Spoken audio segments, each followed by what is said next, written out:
amazing. No? So what does it mean? It means that there is a God who actually listens to our prayers. No?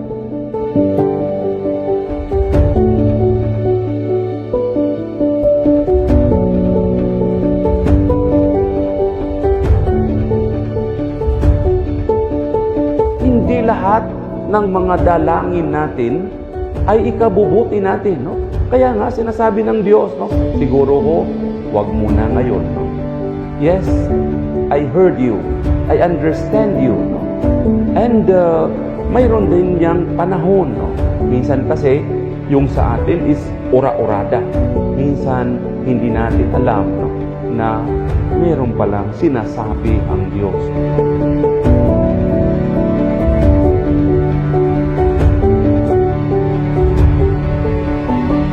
How sure are we na hindi napapakinggan ang ating dalangin? No, no could be also an answer. No? Kasi nasabi ng Panginoon, no, not now. No?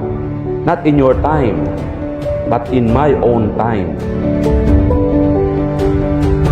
Let's ask the Lord, no, through the intercession of Saint Padre Pio, that we, in this Jubilee year, magdasal at humingi ng kanyang intercession so that truly in our prayers, our sufferings, and also in our contrite heart, we will all of us receive more and more God's blessings.